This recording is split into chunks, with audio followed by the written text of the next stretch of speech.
ರಾಮಚಂದ್ರ ಮಮ ಬಂಧು ರಾಮಚಂದ್ರ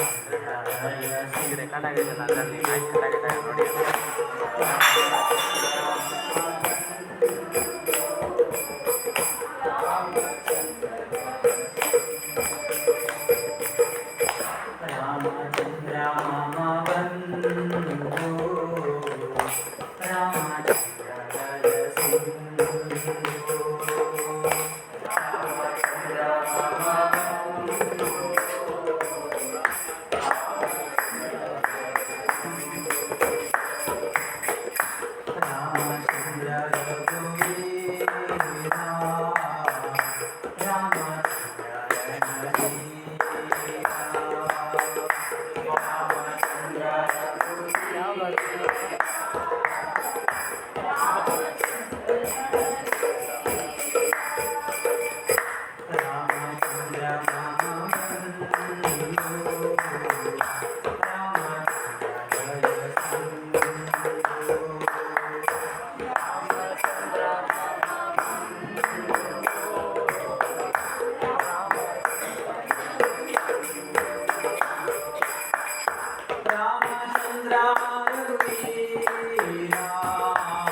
ಸಿಂಧು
ವ್ಯಾಸಂ ತಥೋ ಜಯಮುದೀರಯೇ.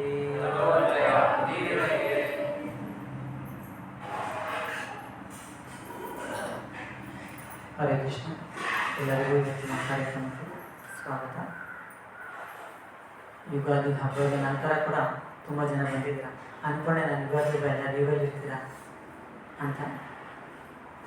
ತುಂಬ ಖುಷಿ ಆಗ್ತದೆ ನಿಮ್ಮೆಲ್ಲರನ್ನು ಕೂಡ ನೋಡೋದು. ಜೊತೆಗೆ ಈ ಒಂದು ಅವಕಾಶವನ್ನು, ಸೇವಾ ಅವಕಾಶವನ್ನು ಮಾಡಿಕೊಟ್ಟಂತಹ ಎಲ್ಲ ಹಿರಿಯ ಭಕ್ತರಿಗೆ ಮತ್ತು ನೆರೆದಂತಹ ಎಲ್ಲ ಭಕ್ತರಿಗೂ ಕೂಡ ನನ್ನ ಧನ್ಯವಾದಗಳು.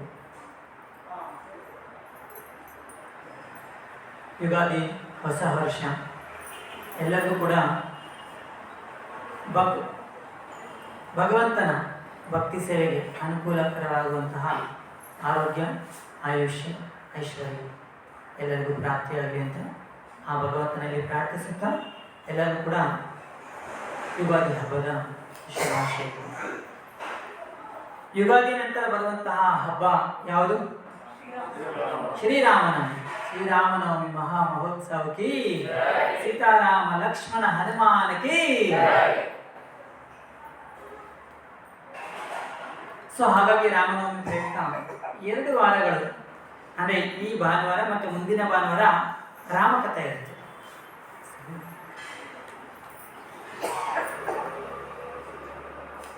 ಇವತ್ತಿನ ವಿಷಯ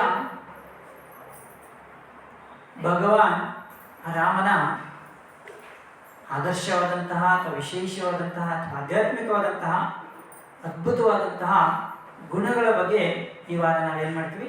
ಚಿಂತನೆಯನ್ನು, ತಿಳುವಳಿಕೆಯನ್ನು ನಾವು ಪಡಿತೀವಿ. ಭಗವಂತನ ಹಲವಾರು ಅವತಾರಗಳಲ್ಲಿ, ಎಲ್ಲ ಅವತಾರಗಳಲ್ಲಿ ಮೋಸ್ಟ್ ವರ್ಷಿಪ್ಡ್ ಅವತಾರ ಅಂದರೆ ಕಂಪಲ್ಸರಿ ಎಲ್ಲ ಕಡೆ ಆರಾಧನೆ ಮಾಡುವಂತಹ, ಅಂದರೆ ಈ ಭಾರತ ದೇಶದಲ್ಲಿ ಅಂತಲೇ ಎಲ್ಲ ಕಡೆ ಹೋದರೂ ಕೂಡ ಪ್ರತಿ ಹಳ್ಳಿಗಳಲ್ಲೂ ಕೂಡ ಪ್ರತಿಯೊಂದು ಕೂಡ ಒಂದು ರಾಮ ಮಂದಿರ ಅಂತ ಇದೆ. ಹನುಮಂತನ ಮಂದಿರ ಅಥವಾ ರಾಮ ಮಂದಿರ ಅಂತ ಅದು ಕಂಪಲ್ಸರಿ ಇದ್ದೇ ಇರುತ್ತೆ. ಯಾಕಂದರೆ ಎಲ್ಲ ಅವತಾರಗಳಿಗಿಂತ ಈ ಒಂದು ಭಗವಂತ ರಾಮನ ಅವತಾರ, ಕೃಷ್ಣನ ಅವತಾರ ತುಂಬ ಎನ್ಚಾಂಟಿಂಗ್, ಅಂದರೆ ತುಂಬ ಅದ್ಭುತವಾಗಿರೋದು, ತುಂಬ ಮಧುರವಾಗಿರೋದು. ನರಸಿಂಹ ಅವತಾರ ಅಂದರೆ ನರಸಿಂಹದೇವರು ಒಂದ್ಸರಿ ಬರ್ತಾರೆ ಹಿರಣ್ಯಕಶಿಪುನ ಸಂಹಾರ, ಪ್ರಹ್ಲಾದನಿಗೆ ಆಶೀರ್ವಾದ ಮಾಡ್ತಾರೆ, ಅಲ್ಲಿಗೆ ನರಸಿಂಹ ಕಥೆ ಮುಗೀತು.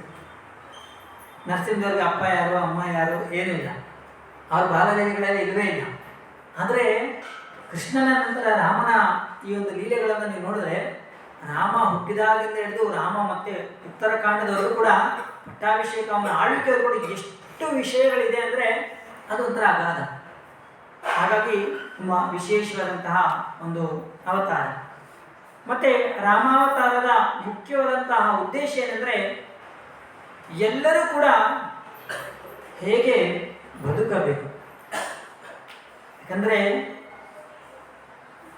ವಿಶೇಷವಾಗಿ ಭಗವಂತ ರಾಮಚಂದ್ರ ತುಂಬ ವಿಶೇಷವಾಗಿ ಇಲ್ಲಿ ಅವತರಿಸಿದಾಗ ಒಬ್ಬ ನಿಜವಾಗಿಯೂ ಕೂಡ ಒಬ್ಬ ಶ್ರೇಷ್ಠ ಮಗನಾಗಿ, ಪತಿಯಾಗಿ, ರಾಜನಾಗಿ, ಸೋದರನಾಗಿ ಎಲ್ಲದರಲ್ಲೂ ಕೂಡ ಹೇಗಿರಬೇಕು ಅಂತ ಅಲ್ಟಿಮೇಟ್ ಆಗಿ ತೋರಿಸಿದಂತಹ ವ್ಯಕ್ತಿ ಅದು ರಾಮಚಂದ್ರ. ಹಾಗಾಗಿ ರಾಮಚಂದ್ರನಿಗೆ ಒಂದು ಹೆಸರಿದೆ ಏನು ಹೇಳಿದರೆ, ಅವನು ಮರ್ಯಾದಾ ಪುರುಷೋತ್ತಮ. ಮರ್ಯಾದ ಅಂದ್ರೆ ಏನು? ಮರ್ಯಾದಾ ಪುರುಷೋತ್ತಮ. ಯಾಕೆ ರಾಮನನ್ನ ಮರ್ಯಾದಾ ಪುರುಷೋತ್ತಮ ಅಂತ ಕರೀತಾರೆ? ಕೃಷ್ಣನನ್ನ ಲೀಲಾ ಪುರುಷೋತ್ತಮ ಅಂತ ಕರೀತಾರೆ. ಮಾದರಿಯಾಗಿರ್ತಾರೆ. ಹಾಗಾಗಿ ಶ್ರೀರಾಮಚಂದ್ರರು ಹೀಗೆ ಬದುಕಬೇಕು ಅಂತ ಮಾನವ ಅವತಾರದಲ್ಲಿ ತೋರಿಸ್ತಾರೆ. ಕೃಷ್ಣರಿಗೆ ಯಾವುದೇ ರೀತಿಯ ಅವರೆಲ್ಲ ಲೀಲಾಮಯ. ಓಕೆ, ಮತ್ತೆ ಮರ್ಯಾದ ಅಂದರೆ ಸದಾಚಾರ. ಮರ್ಯಾದ ಅಂದರೆ ಸದಾಚಾರ. ಪುರುಷೋತ್ತಮ ಅಂದರೆ ಆ ಸದಾಚಾರದ ಅತ್ಯುತ್ತಮವಾದಂತಹ ಶ್ರೇಷ್ಠವಾದಂತಹ ಮಟ್ಟದಲ್ಲಿ ಆಚರಣೆ ಮಾಡಿದಂಥ ಏಕೈಕ ವ್ಯಕ್ತಿ ಯಾರಂದರೆ ಅದು ಶ್ರೀರಾಮಚಂದ್ರ. ಅದು ಯಾವುದೇ ವಿಷಯಗಳನ್ನು ತಗೊಳ್ಳಿ, ಎಲ್ಲದರಲ್ಲೂ ಕೂಡ ಶ್ರೇಷ್ಠವಾದಂತಹ ಗುಣಗಳನ್ನ ಸದಾಚಾರವನ್ನು ಆಚರಣೆ ಮಾಡಿದಂತಹ ಏಕೈಕ ವ್ಯಕ್ತಿ ಅದು ಶ್ರೀ ರಾಮಚಂದ್ರ. ಹಾಗಾಗಿ ಈಗಲೂ ಕೂಡ ಒಂದು ರಾಮಚಂದ್ರ ಒಂದು ಟ್ರೆಂಡ್ ಸೆಟ್ ಮಾಡಿಟ್ಟಿದ್ದಾರೆ. ಎಷ್ಟೋ ಲಕ್ಷಾಂತರ ವರ್ಷಗಳಾದ್ರೂ ಕೂಡ ಆ ಟ್ರೆಂಡಿನ ಚೇಂಜ್ ಮಾಡಕ್ಕೆ ಯಾರ ಕೈಲೂ ಆಗಲಿಲ್ಲ. ಆ ಟ್ರೆಂಡ್ ಏನಂದ್ರೆ ರಾಮರಾಜ್ಯ. ಹೌದಲ್ವ? ಎಲ್ಲರಿಗೂ ಏನ್ ಬೇಕು? ರಾಮರಾಜ್ಯ ಬೇಕು. ಹೇಗಂದ್ರೆ ಉದಾಹರಣೆಗೆ ಒಂದು 40 ವರ್ಷದಿಂದ ಯಾರು ಬೆಸ್ಟ್ ಹೀರೋ ಯಾರು ಬೇಕು ಅಂದ್ರೆ ಅಣ್ಣವ್ರು ಬೇಕು, ರಾಜ್ಕುಮಾರ್ ಬೇಕು, ಆಮೇಲೆ ಸ್ವಲ್ಪ ವಿಷ್ಣುವರ್ಧನ್ ಬೇಕು, ಅದಾದ್ಮೇಲೆ ಸ್ವಲ್ಪ ಶಂಕರ್ನಾಗ್ ಬೇಕು, ಅದಾದ್ಮೇಲೆ ಸ್ವಲ್ಪ ಇವಾಗೆಲ್ಲ ಸ್ವಲ್ಪ ಹೊಸ ಹೊಸ ಸ್ಟಾರ್ಸ್ಗಳು. ಅಂದ್ರೆ ಜನಗಳಿಗೆ ಆಗಾಗ ಸ್ಟಾರ್ಸ್ ಚೇಂಜ್ ಆಗ್ತಾ ಇರ್ತಾರೆ. ಹೌದಲ್ವಾ? ಅವ್ರು ಬೇಕು. ಇವಾಗ ಯಾರಾದ್ರೂ ಹೇಳ್ತಾರಾ? ಇಲ್ಲ, ಇವಾಗ ರಾಜ್ಕುಮಾರ್ ಬೇಕು ಅಂತ ಯಾರಾದ್ರೂ ಹೇಳ್ತಾರಾ? ಇವತ್ತು ದಿವಸದಲ್ಲಿ ಇರೋರಿಗೆ ಯಾರಿಲ್ಲ. ಇವಾಗೆಲ್ಲ ಬೇರೆ ಬೇರೆಯವ್ರು ಬೇಕು. ಆದರೆ ಆ ಕಾಲದಿಂದ ಈ ಕಾಲದವರೆಗೂ ಯಾವುದೇ ಕಾಲ ಎಲ್ಲೇ ಹೋದ್ರೂ ಕೂಡ ರಾಜ್ಯ ಅಂದ್ರೆ ಯಾವ ರಾಜ್ಯ ಬೇಕಂದ್ರೆ ರಾಮರಾಜ್ಯನೇ ಬೇಕು. ಹೌದಲ್ಲ? ಕಾರಣ ಏನಂದ್ರೆ ಅದು ಆ ರಾಮಚಂದ್ರನ ಗುಣಗಳು. ಆ ಒಂದು ಎಂತರ ಎಪಿಟಮ್ ಆಫ್ ಕ್ವಾಲಿಟೀಸ್ ಅಂತಲ್ಲ, ಆ ಕಾರಣದಿಂದ ರಾಮಚಂದ್ರ ಇದ್ದದ್ದಕ್ಕೆ ಈಗಲೂ ಎಲ್ಲರೂ ಕೂಡ ಏನ್ ಬೇಕು? ರಾಮರಾಜ್ಯನೇ ಬೇಕು. ಎಷ್ಟೋ ಬದಲಾವಣೆಗಳು ಎಷ್ಟೆಲ್ಲ ಆದರೂ ಕೂಡ ಅವನ ಹೆಸರನ್ನೇ ನಾವು ಇವಾಗಲೂ ಕೂಡ ನಾವು ಹೇಳೋದು. ರಾಮ ಅಂದ್ರೆ ರಾ ಅಂದ್ರೆ ಫೈರ್, ಬೆಂಕಿ. ಮ ಅಂದ್ರೆ ಆನಂದ. ಅಂದ್ರೆ ರಾಮ ಅಂದ್ರೆ ಭಗವಂತ ಎಲ್ಲರಲ್ಲೂ ಕೂಡ, ಎಲ್ಲರ ಹೃದಯದಲ್ಲೂ ಕೂಡ ಇರುವಂತಹ ಎಲ್ಲ ಕಲ್ಮಶಗಳನ್ನ, ಪಾಪಗಳನ್ನ ಬೆಂಕಿಯಿಂದ ಸುಟ್ಟು ಆನಂದ ಕೊಡುವಂತಹ ವ್ಯಕ್ತಿ ಯಾರಂದ್ರೆ ಅದು ರಾಮ. ಜೊತೆಲಿ ರಾಮ ಅಂದ್ರೆ ಇನ್ನೊಂದು ಒಂದು ಅರ್ಥ ಕೂಡ ಹೇಳ್ತಾರೆ. ರಾಮ ಅಂದ್ರೆ one who dances in the heart of his devotees. ಭಕ್ತರ ಹೃದಯ ಕಮಲದಲ್ಲಿ ನರ್ತನೆ ಮಾಡುವವನೇ ರಾಮ. ನಾರ್ಮಲಿ ರಾಮ ಅಂದ್ರೆ ಸ್ಟ್ರಿಕ್ಟ್ ಆಗಿರ್ತಾರೆ, ಡಿಸಿಪ್ಲಿನ್ಡ್ ಆಗಿರ್ತಾರೆ. ಇಲ್ಲ, ರಾಮ ಯಾವಾಗ ಹೇಗಿರ್ತಾರೆ ಅಂದ್ರೆ ಯಾವಾಗಲೂ ನಿಜವಾಗ್ಲೂ ಕೂಡ ಹೇಳ್ತಾರೆ ಆಚಾರ್ಯರು, ನರ್ತನೆಯನ್ನ ಮಾಡ್ತಾ ಇರ್ತಾರೆ. ಎಲ್ಲಿ? ಭಕ್ತರ ಹೃದಯ ಕಮಲದಲ್ಲಿ. ಎಲ್ಲರ ಹೃದಯ ಕಮಲದಲ್ಲೂ ನರ್ತನೆ ಮಾಡಲ್ಲ. ಆದರೆ ಯಾರ ಹೃದಯ ಕಮಲದಂತೆ ಮೃದುವಾಗಿರುತ್ತೋ, ಯಾರ ಹೃದಯ ಕಲ್ಮಶಗಳಿಂದ ಮುಕ್ತವಾಗಿರುತ್ತೋ, ಯಾರ ಹೃದಯ ಗುಣಗಳಿಂದ ತುಂಬಿರುತ್ತೋ ಅವನ ಹೃದಯದಲ್ಲಿ ರಾಮ ಏನು ಮಾಡ್ತಾನೆ? ನರ್ತನೆಯನ್ನು ಮಾಡ್ತಾನೆ. ಸೊ ಅದು ಕೂಡ ಒಂದು ಮುಖ್ಯವಾದಂತಹ ವಿಷಯ. ಇನ್ನೊಂದೇನೆಂದ್ರೆ ರಾಮ ಅಂದ್ರೆ ಈ one who is the supreme enjoyer. Supreme enjoyer ಅಂದ್ರೆ ಎಲ್ಲವನ್ನು ಕೂಡ ಆನಂದಿಸುವನು, ಎಲ್ಲವನ್ನು ಕೂಡ ಭೋಗಿಸುವನು. ಯಾವುದನ್ನ ಅವ್ರು ಎಂಜಾಯ್ ಮಾಡ್ತಾರೆ? ಹಿ ಎಂಜಾಯ್ಸ್ ದಿ ಡಿವೋಷನ್, ಭಕ್ತಿಯನ್ನ ಎಂಜಾಯ್ ಮಾಡ್ತಾರೆ. ಹಿ ಎಂಜಾಯ್ಸ್ ದಿ ಸರ್ವಿಸ್, ಸೇವೆಯನ್ನ ಎಂಜಾಯ್ ಮಾಡ್ತಾರೆ.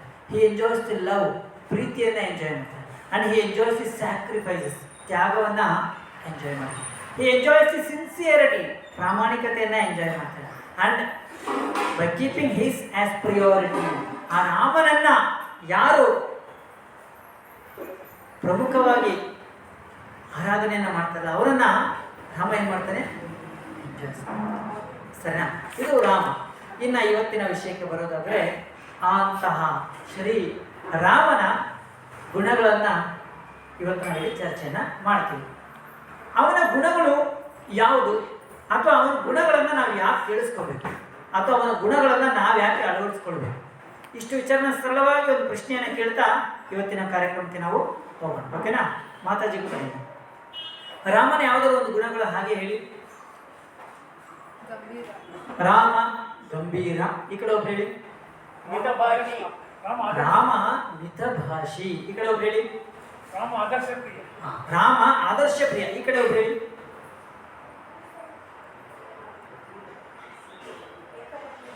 ಈ ಕಡೆ ಮಾತಾಡಿ.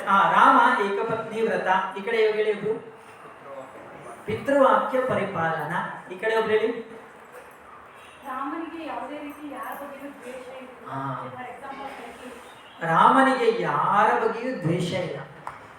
ಯಾಕಂದ್ರೆ ಅವನು ಎಲ್ಲರ ಕೂಡ ಹಿತೈಷಿ. ಈ ಕಡೆ ಕರ್ತವ್ಯ ಪಾಲ, ಧರ್ಮಿಷ್ಠ. ಓಕೆ, ಆಮೇಲೆ ಸರಿ ಆಯಿತು. ಇಷ್ಟೊಂದು ಗುಣಗಳಿದೆ, ನಮ್ಗೆ ಒಂದೆರಡು ಅಷ್ಟೇ ನೆನಪಾಗ್ತಿದೆ. ಆದರೆ ರಾಮ ಅಗಣಿತ ಗುಣಗಳ ಧಾಮ.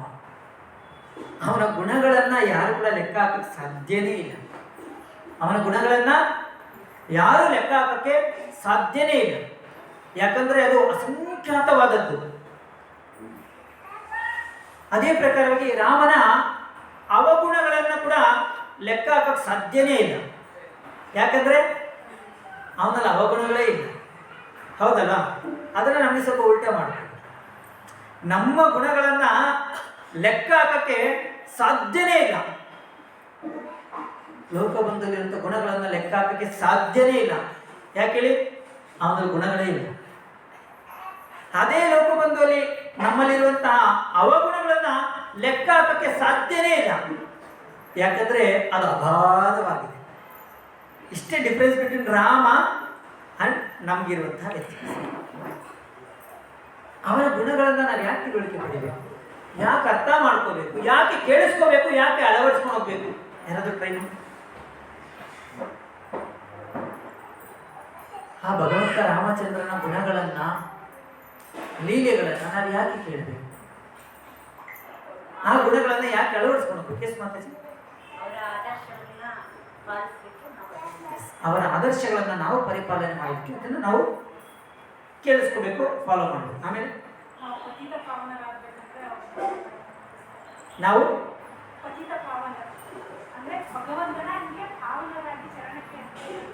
ಓಕೆ, ಯಾಕೆ ಇವನ್ನೆಲ್ಲ ಕೇಳಬೇಕಂದ್ರೆ ಆ ಪತಿತ ಪಾವನ, ನಾವೆಲ್ಲರೂ ಪತಿತರು, ಕೇಳೋ ಮಾತ್ರದಿಂದ, ಅಳವಡಿಸ್ಕೊಳ್ಳೋ ಮಾತ್ರದಿಂದ ಅವನು ನಮ್ಮನ್ನು ಉದ್ಧರಿಸುತ್ತಾನೆ. Thank you Mataji. ಮತ್ತೆ ಯಾಕೆ ಕೇಳಿಸ್ಕೋಬೇಕು? ಅವರ ಕಾಲದಲ್ಲಿ ಇದ್ದ ವ್ಯಕ್ತಿತ್ವಗಳನ್ನು ನಾವು ಕಳ್ಕೊಂಡಿದ್ದೀವಿ. ಈಗ ಮತ್ತೆ ಅವನ ಪುನರ್ಜೀವನ ಮಾಡ್ಕೊಳ್ಳೋದಕ್ಕೆ ಕೇಳಿ ಅದ್ಭುತವಾದಂಥ ವಿಷಯ. ಯಾಕಂದ್ರೆ ಅವನ ಗುಣಗಳೇ ನಮ್ಗೆ ಗೊತ್ತಿಲ್ಲ. ಅದು ಅವನ ಗುಣಗಳು ಅಗಾಧವಾಗಿದೆ. ಒಂದು 4 ಕೇಳಿ ಅಂದ್ರೆ ಗೊತ್ತೇ ಇಲ್ಲ.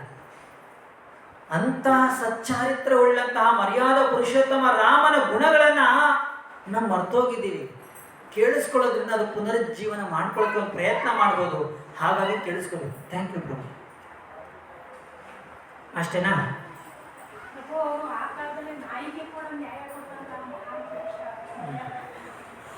ಹಾಗಾಗಿ ಹೇಗೆ ಬದುಕಬೇಕು ಅಂತ.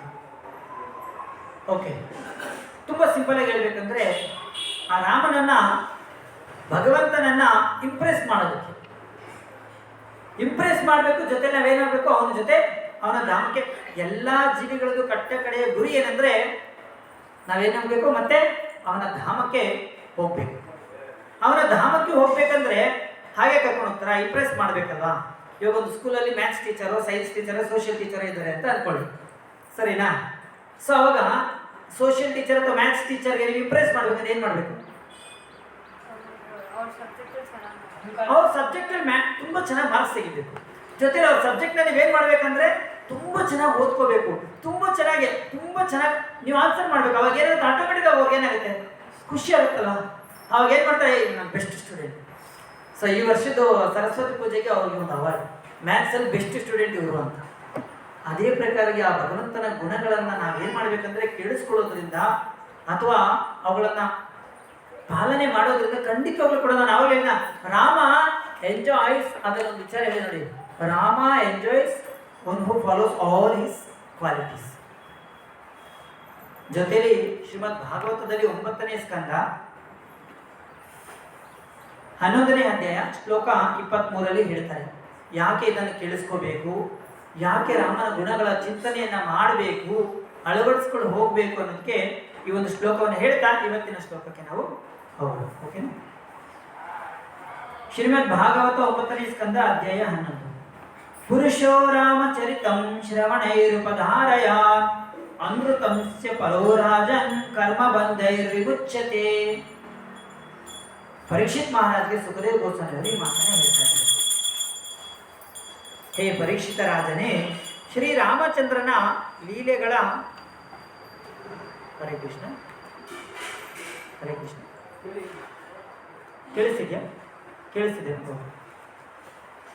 ಶ್ರೀರಾಮಚಂದ್ರನ ಲೀಲೆಗಳ ಗುಣವಿಶೇಷಗಳನ್ನು ಯಾವಾತನು ಶ್ರವಣ ಮಾಡುವನೋ ಅವನು ಅಂತಿಮವಾಗಿ ಈರ್ಷ್ಯೆ ಎಂಬ ವ್ಯಾಧಿಯಿಂದಲೂ ಕಾಮ್ಯ ಕರ್ಮಗಳ ಬಂಧನದಿಂದಲೂ ಮುಕ್ತನಾಗುತ್ತಾನೆ. ಆ ರಾಮಚಂದ್ರನ ವಿಷಯಗಳನ್ನು ಯಾರು ಕೇಳಿಸ್ಕೊತಾರಲ್ಲ ಅವರು ಯಾವುದರಿಂದ ಮುಕ್ತರಾಗ್ತಾರಂತೆ? ಒಂದು ಈರ್ಷ್ಯೆ. ಈರ್ಷ್ಯೆ ಅಂದ್ರೆ ಏನು? ಅಸೂಯೆ. ಅಸೂಯೆಯಿಂದ ಮುಕ್ತರಾಗ್ತಾರೆ. ಎರಡನೇದಾಗಿ ಕಾಮ್ಯ ಕರ್ಮ ಬಂಧನದಿಂದ ಅವರು ಮುಕ್ತರಾಗ್ತಾರೆ. ಪ್ರಭುಪಾದರು ಭಾವಾರ್ಥ ಹೇಳ್ತಾ ಇದ್ದಾರೆ, ಕೇಳಿಸ್ಕೊಳ್ಳಿ. ಈ ಐಹಿಕ ಜಗತ್ತಿನಲ್ಲಿ ಪ್ರತಿಯೊಬ್ಬರು ಇನ್ನೊಬ್ಬರ ಬಗೆಗೆ ಮತ್ಸರ ಭಾವವನ್ನು ಹೊಂದಿರುತ್ತಾರೆ. ಧಾರ್ಮಿಕ ಜೀವನದಲ್ಲಿ ಕೂಡ ಭಕ್ತನೊಬ್ಬನು ಆಧ್ಯಾತ್ಮಿಕ ಚಟುವಟಿಕೆಗಳಲ್ಲಿ ಪ್ರಗತಿ ಸಾಧಿಸಿದ್ದರೆ ಅವನ ಬಗೆಗೆ ಇತರ ಭಕ್ತರು ಮತ್ಸರ ಭಾವ ತಾಳುವುದು ಕಂಡುಬಂದಿದೆ. ಇಂತಹ ಅಸೂಯೆಪರರಾದ ಭಕ್ತರು ಜನನ ಮರಣಗಳ ಬಂಧನದಿಂದ ಮುಕ್ತರಲ್ಲ. ಜನನ ಮರಣಗಳಿಗೆ ಕಾರಣವಾಗುವ ಚಟುವಟಿಕೆಗಳಿಂದ ಸಂಪೂರ್ಣವಾಗಿ ಮುಕ್ತನಾದಲ್ಲದೆ ವ್ಯಕ್ತಿಯು ಸನಾತನ ಧಾಮಕ್ಕೆ ಅಥವಾ ಭಗವಂತನ ನಿರಂತರ ಲೀಲೆಗಳಿಗೆ ಪ್ರವೇಶ ಪಡೆಯಲಾರ. ಸೊ ಅವನ ಗುಣಲೀಲೆಗಳನ್ನು ಯಾವಾಗ, ಯಾಕಂದರೆ ನಾವು ಮುಂದೆ ನೋಡ್ತೀವಿ ಭಗವಂತ ಯಾವ ರೀತಿ ಅಸೂಯ ಪರ, ಅವನ ಅನಸೂಯ ಹೇಗೆ ಅನ್ನೋದೆಲ್ಲ ಕೇಳಿಸ್ಕೊಳ್ತಾ ನಮ್ಮಲ್ಲಿ ಏನಾಗ್ತಾನೆ, ಆಟೋಮೆಟಿಕ್ಕಾಗಿ ಆ ಒಂದು ಈರ್ಷ್ಯೆ ಭಾವದಿಂದ ಕಾಮ್ಯ ಕರ್ಮದ ಬಂಧನದಿಂದ ಮುಕ್ತರಾಗ್ತದೆ. ಒಮ್ಮೆ ಪ್ರಸಂಗ ಈ ಪ್ರಕಾರವಾಗಿ ಬರುತ್ತೆ. ಒಮ್ಮೆ ಬಹಳ ಹಿಂದೆ ವಾಲ್ಮೀಕಿ ಎಂಬ ಓರ್ವ ಮಹರ್ಷಿಗಳಿದ್ದರು. ದೇವೋತ್ತಮ ಪರಮ ಪುರುಷನ ಲೀಲೆಗಳನ್ನು ಚರ್ಚಿಸುವಾಗ ಮಾತ್ರ ಅವರು ಅತ್ಯಾನಂದವನ್ನು ಅನುಭವಿಸುತ್ತಿದ್ದರು. ಒಂದು ದಿನ ಮುನಿಪುಂಗವರಾದ ವಾಲ್ಮೀಕಿ ಋಷಿಗಳು ತಮ್ಮ ಶಿಷ್ಯವೃಂದಕ್ಕೆ ಕೃಷ್ಣ ಪ್ರಜ್ಞೆಯ ಅಮೃತವನ್ನು ವಿವರಿಸುತ್ತಿದ್ದಾಗ ದೇವೋತ್ತಮ ಪರಮ ಪುರುಷನ ಲೀಲೆಗಳನ್ನು ಸದಾ ವರ್ಣಿಸುತ್ತಾ ಆಧ್ಯಾತ್ಮಿಕ ಹಾಗೂ ಭೌತಿಕ ಲೋಕಗಳೆಲ್ಲೆಡೆ ನಿರಂತರವಾಗಿ ಸಂಚರಿಸುವ ನಾರದ ಮಹರ್ಷಿಗಳು ಅವರ ಆಶ್ರಮಕ್ಕೆ ಆಗಮಿಸಿದರು. ಶ್ರೀ ನಾರದರನ್ನು ಕಂಡ ವಾಲ್ಮೀಕಿ ಋಷಿಗಳು ತಮ್ಮ ಶಿಷ್ಯರೊಡನೆ ತಕ್ಷಣವೇ ಎದ್ದು ನಿಂತರು. ಗೌರವಪೂರ್ವಕ ನಮಸ್ಕಾರಗಳನ್ನು ಸಲ್ಲಿಸಿ ಪದ್ಧತಿಯ ಪ್ರಕಾರ ಅವರಿಗೊಂದು ಎತ್ತರದ ಪೀಠವನ್ನು ನೀಡಿದ ಋಷಿಗಳು ಮಧುರವಾದ ಮಾತುಗಳಿಂದ ಅವರ ಯೋಗಕ್ಷೇಮವನ್ನು ವಿಚಾರಿಸುತ್ತಾ ಅವರ ಪಾದಗಳನ್ನು ತೊಳೆದರು. ನಂತರ ಅವರು ಒಂದು ಪ್ರಶ್ನೆಯನ್ನು ಮಾಡ್ತಾರೆ. ಆ ಪ್ರಶ್ನೆ ಏನು ಅಂತ ಇಲ್ಲಿದೆ, ನಾನು ಹೇಳ್ಕೊಡ್ತೀನಿ, ಎಲ್ಲರೂ ಕೂಡ ಹೇಳಿ. ಕೋನ್ವಸ್ಮಿನ್ ಸಾಂಪ್ರತಂ ಲೋಕೆ ಗುಣವಾನ್ ಕಶ್ಚ ವೀರ್ಯವಾನ್ ಧರ್ಮಜ್ಞಶ್ಚ ಕೃತಜ್ಞಶ್ಚ ಸತ್ಯವಾಕ್ಯೋ ದೃಢವ್ರತಃ. ಕೋನ್ವಸ್ಮಿನ್ ಸಾಂಪ್ರತಂ ಲೋಕೆ ಗುಣವಾನ್ ಕಶ್ಚ ವೀರ್ಯವಾನ್ ಧರ್ಮಜ್ಞಶ್ಚ ಕೃತಜ್ಞಶ್ಚ ಸತ್ಯವಾಕ್ಯೋ ದೃಢವ್ರತಃ. ಪ್ರಭುಗಳು, ಮಾತಾಜಿಗಳು, ಕೋನ್ವಸ್ಮಿನ್ ಸಾಂಪ್ರತಂ ಲೋಕೆ ಗುಣವಾನ್ ಕಶ್ಚ ವೀರ್ಯವಾನ್ ಧರ್ಮಜ್ಞಶ್ಚ ಕೃತಜ್ಞಶ್ಚ ಸತ್ಯವಾಕ್ಯೋ ದೃಢವ್ರತಃ. ಕೋನ್ವಸ್ಮಿನ್ ಸಾಂಪ್ರತಂ ಲೋಕೆ ಗುಣವಾನ್ ಕಶ್ಚ ವೀರ್ಯವಾನ್ ಧರ್ಮಜ್ಞಶ್ಚ ಕೃತಜ್ಞಶ್ಚ ಸತ್ಯವಾಕ್ಯೋ ದೃಢವ್ರತಃ. ನಂತರ ಶ್ರೀ ನಾರದರನ್ನು ಉದ್ದೇಶಿಸಿ ವಾಲ್ಮೀಕಿ ಋಷಿಗಳು, ಹೇ ಸತ್ಯವನ್ನರಿತವರೆಲ್ಲ ಶ್ರೇಷ್ಠರೇ, ಭೂಮಿಯ ಮೇಲೆ ಈಗ ಇರುವವರಲ್ಲಿ ಸಕಲ ಐಶ್ವರ್ಯಗಳ ಸಂಪೂರ್ಣ ಆಗರ, ಅತ್ಯಂತ ಕುಶಲ, ವಿದ್ಯಾವಂತ, ಶಕ್ತಿಶಾಲಿ, ಉದಾತ್ತ ಮನಸ್ಸುಳ್ಳವ, ಸತ್ಯವಂತ ಹಾಗೂ ಕೃತಜ್ಞತು ಯಾರೆಂದು ನನಗೆ ದಯಮಾಡಿ ತಿಳಿಸಿ. ನಿಷ್ಕಳಂಕ ಚರಿತ್ರೆಯುಳ್ಳವನಾಗಿದ್ದು ಸಕಲ ಜೀವಿಗಳ ನಿಜಾರ್ಥದ ಯೋಗಕ್ಷೇಮವನ್ನು ನೋಡಿಕೊಳ್ಳುವುದರಲ್ಲಿ ನಿರತನಾಗಿರುವವನು ಯಾರು?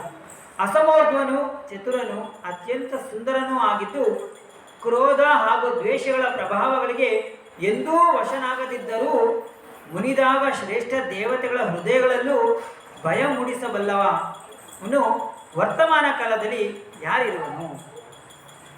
ತ್ರಿಲೋಕಗಳಲ್ಲಿರುವ ಎಲ್ಲರಿಗೂ ರಕ್ಷಣೆ ನೀಡಬಲ್ಲ ಪರಾಕ್ರಮ ಯಾರಲ್ಲಿದೆ? ಲಕ್ಷ್ಮೀದೇವಿಯು ತನ್ನೆಲ್ಲ ಅನುಗ್ರಹಗಳನ್ನು ಯಾರಿಗೆ ದಯಪಾಲಿಸಿದ್ದಾಳೆ? ಹೇ ಮಹರ್ಷಿಗಳೇ, ದಯವಿಟ್ಟು ನನ್ನ ಪ್ರಶ್ನೆಗಳಿಗೆ ಸಂಪೂರ್ಣವಾಗಿ ಉತ್ತರಿಸಿ ಎಂದು ಪ್ರಶ್ನಿಸಿದರು. ಪ್ರಶ್ನೆಯನ್ನು ಮಾಡಿದ್ದರು. ಯಾರ ಹತ್ರ ಪ್ರಶ್ನೆಯನ್ನು ಮಾಡಿದರು? ನಾರದರ ಹತ್ರ ಪ್ರಶ್ನೆಯನ್ನು ಅವರು ಮಾಡಿದರು. ಅದಕ್ಕೆ ತ್ರಿಲೋಕಜ್ಞರಾದ ನಾರದರು ಆನಂದದಿಂದ ಉತ್ತರಿಸಲಾರಂಭಿಸಿದರು. ಓ ಋಷಿಗಳೇ, ರಾಮನೆಂಬ ಒಬ್ಬ ಸುಪ್ರಸಿದ್ಧ ರಾಜನು ಇಕ್ಷ್ವಾಕುವಿನ ರಾಜವಂಶದಲ್ಲಿ ಮಹಾರಾಜ ದಶರಥನ ಪುತ್ರನಾಗಿ ಅವತರಿಸಿದ್ದಾನೆ. ಎಲ್ಲ ದಿವ್ಯ ಗುಣಗಳು ಅವನಲ್ಲಿ ಒಂದಾಗಿದ್ದು ಅವನು ಸಕಲ ಐಶ್ವರ್ಯಗಳನ್ನು ಹೊಂದಿರುವನು ಹಾಗೂ ಜಿತೇಂದ್ರಿಯನಾಗಿದ್ದು ಅಸಂಖ್ಯಾತ ಸಿದ್ಧಿಗಳ ಒಡೆಯನು ಆಗಿದ್ದಾನೆ.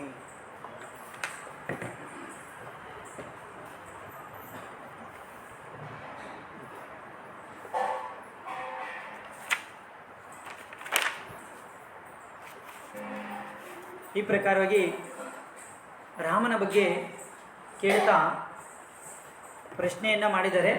ಸೊ ರಾಮನ ಬಗ್ಗೆ ಅವರು ಈ ಎಲ್ಲ ಗುಣಗಳನ್ನು ಹೊಂದಿರುವಂತಹ ವ್ಯಕ್ತಿ ಯಾರಿದ್ದಾರೆ? ಅದು ಶ್ರೀ ರಾಮಚಂದ್ರ.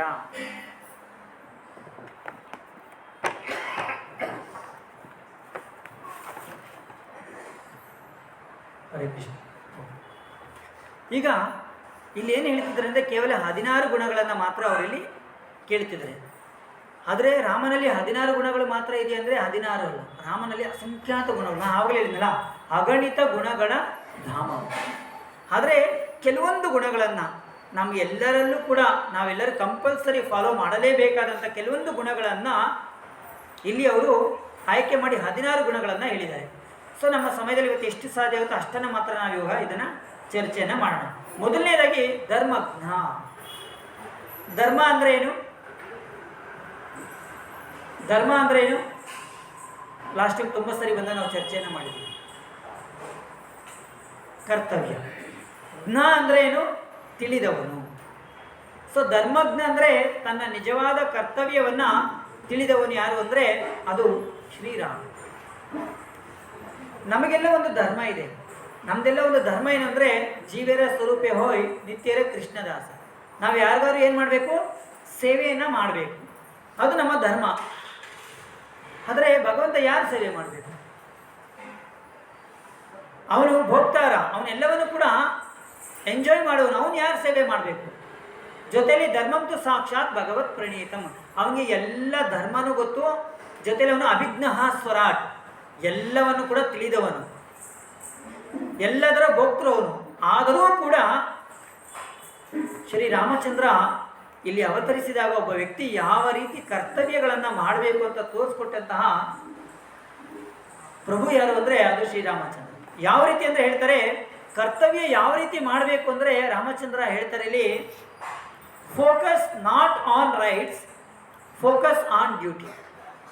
ಕರ್ತವ್ಯ ಯಾವ ರೀತಿ ಇರಬೇಕಂದ್ರೆ ಮಾಡುವಂತಹ ಕೆಲಸ ಅದು ಡ್ಯೂಟಿಫುಲ್ ಆಗಿರಬೇಕು,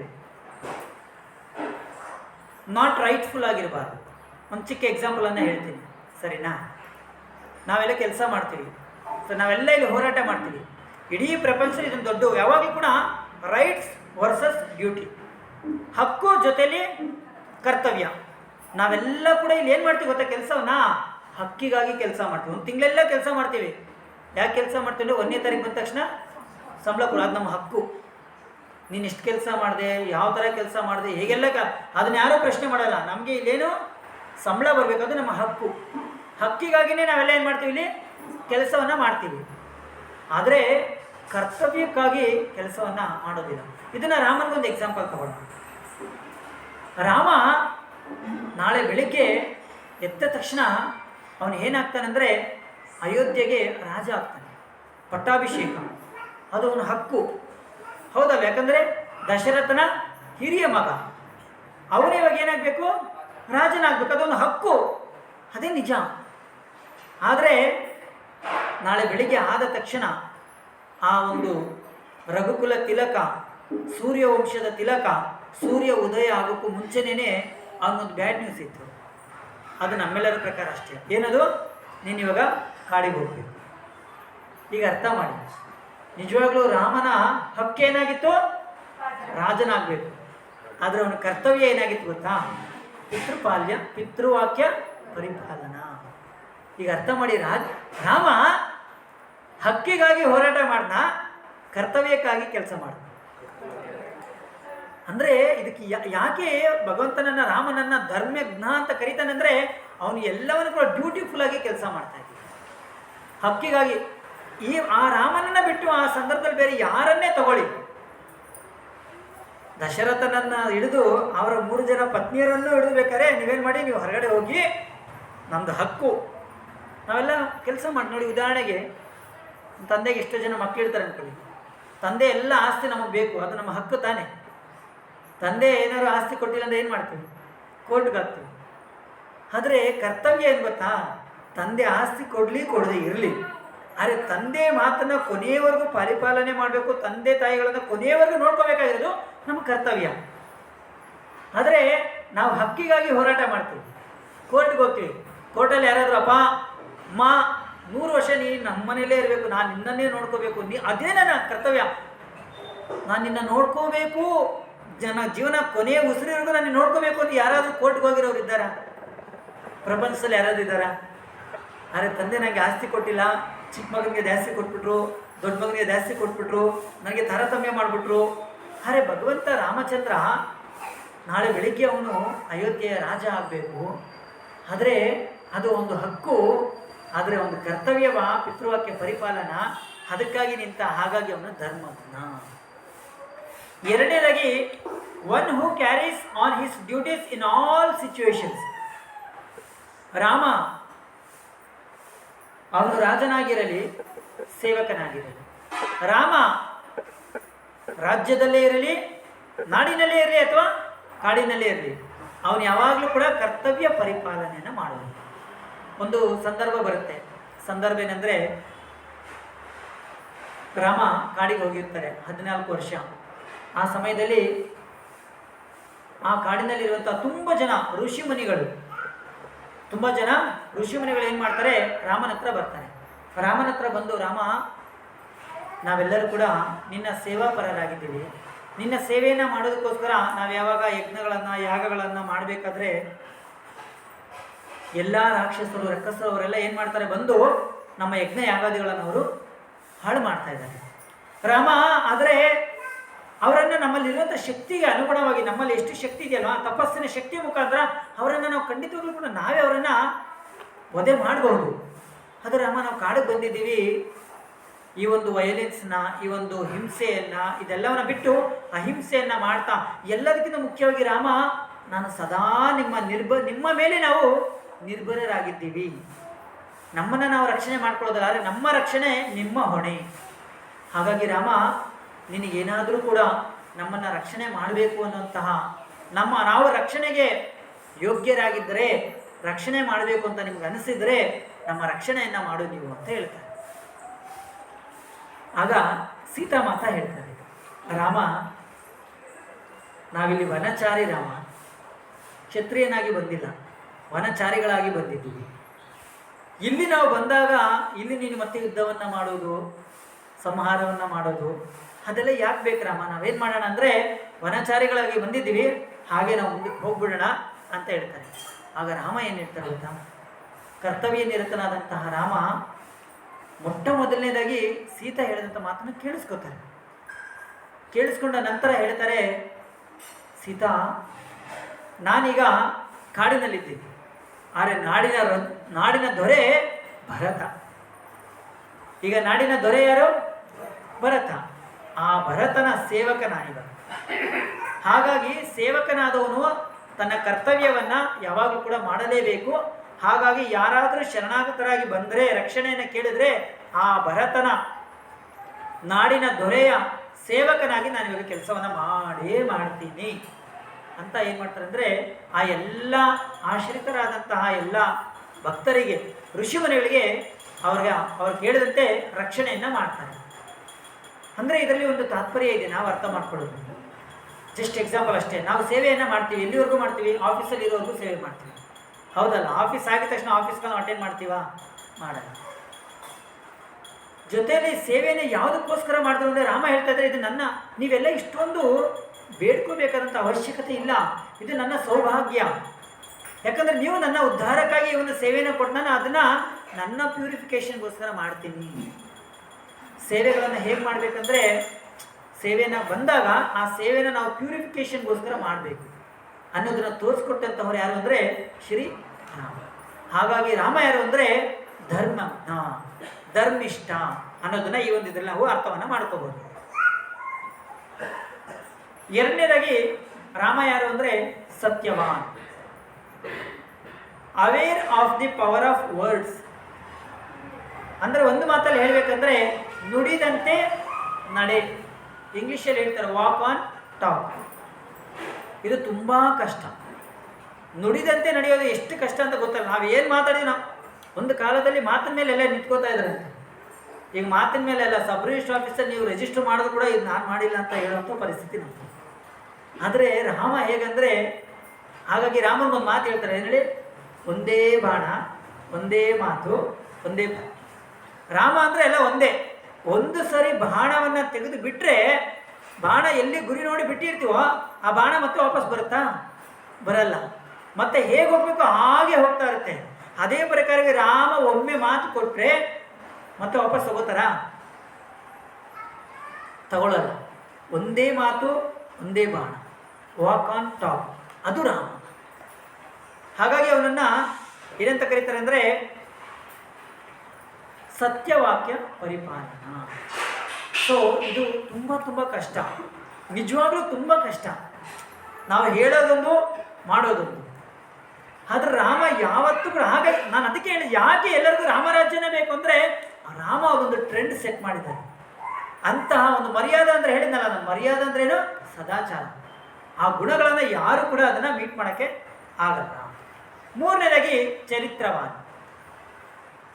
ಚರಿತ್ರವಾನ್ ಅಂದರೆ ಬಿಹೇವಿಯರ್ ಆಫ್ ದಿ ಲೀಡರ್. ಒಬ್ಬ ನಾಯಕನ ಗುಣಗಳು ಹೇಗಿರಬೇಕು, ಅವನ ಚರಿತ್ರೆ ಹೇಗಿರಬೇಕು? ನಿಷ್ಕಳಂಕ ಚರಿತ್ರೆ. ರಾಮನಲ್ಲಿ ಒಂದು ಕಳಂಕನೂ ಇಲ್ಲ. ನಾನು ಹೇಳಿದ್ನಲ್ಲ, ರಾಮನಲ್ಲಿ ಏನಾದ್ರು ನೀವು ಒಂದು ಅವಗುಣಗಳನ್ನು ಎಣಿಸೋಕ್ಕೆ ನೀವು ಪ್ರಯತ್ನ ಮಾಡಿದ್ರೆ ಅದು ನಿಮ್ಮ ಕೈಲಿ ಎಣಿಸೋಕ್ಕೆ ಸಾಧ್ಯವಿಲ್ಲ. ಯಾಕೆ? ಯಾಕೆ? ಅವನಲ್ಲಿ ಒಂದು ಅವಗುಣನೂ ಇಲ್ಲ. ಆದರೆ ರಾಮನ ಗುಣಗಳನ್ನು ನೀವೇನಾದ್ರು ಎಣಿಸೋಕ್ಕೆ ಪ್ರಯತ್ನ ಮಾಡಿದ್ರೆ ಅದು ಎಣಿಸೋಕ್ಕಾಗತ್ತಾ? ಯಾಕಾಗಲ್ಲ? ಅದು ಅಗಾಧವಾಗಿದೆ. ಯಾವಾಗಲೂ ಅದನ್ನ ಉಲ್ಟಾ ನಮಗೆ ನಾವು ಯಾವಾಗಲೂ ನೆನ್ಪು ಮಾಡ್ಕೊತಾ ಇರಬೇಕು. ಓಕೆನಾ? ಆವಾಗ ಮಾತ್ರ ರಾಮ ಗ್ರೇಟ್ ಅಂತ ಗೊತ್ತಾಗುತ್ತೆ. ಇಲ್ಲಾಂದ್ರೆ ಏನಾಗುತ್ತೆ ಅಂದರೆ ವಿ ಆರ್ ಗ್ರೇಟ್, ನಾವೇ ಯಾವಾಗ ನಮ್ಮನ್ನೇ ನಾವು ಗ್ರೇಟ್ ಅನ್ಕೋತಾನೆ ಇರ್ತೀವಿ ಅನ್ನೋದೊಂದು ವಿಚಾರ. ಎರಡನೇದಾಗಿ ರಾಮ ಹೇಗೆ ಅಂದರೆ ಅವನು ಎಂಥ ಚರಿತ್ರವನಂದರೆ thinking 100 times before taking one decision. ಒಂದು ನಿರ್ಧಾರವನ್ನು ತಗೊಳ್ಳೋಕ್ಕೂ ಮುಂಚೆ 100 ಸರಿ ಯೋಚನೆ ಮಾಡ್ತಾರೆ. ಎಷ್ಟು ಸರಿ? 100 ಸರಿ. ಆದರೆ ನಾವು ನಿರ್ಧಾರ ತಗೊಂಡ್ಮೇಲೆ ಯೋಚನೆ ಮಾಡ್ತೀವಿ, ಅಯ್ಯೋ ಹಿಂಗೆ ಹೇಳ್ಬಾರ್ದಾಗಿತ್ತು, ಈ ನಿರ್ಧಾರ ತಗೋಬೋದಾಗಿತ್ತು, ತಪ್ಪು ಮಾಡ್ಬಿಟ್ಟೆ ನಾನು. ಆಲ್ಮೋಸ್ಟ್ 100ಕ್ಕೆ 99% ನಾವು ಇದೇ ಕೆಲಸ ಮಾಡ್ತೀವಿ, ಹೌದಲ್ಲ? ಆಮೇಲೆ ಸಾರಿ ಕೇಳ್ಬಿಡೋದು ಅಷ್ಟೇ.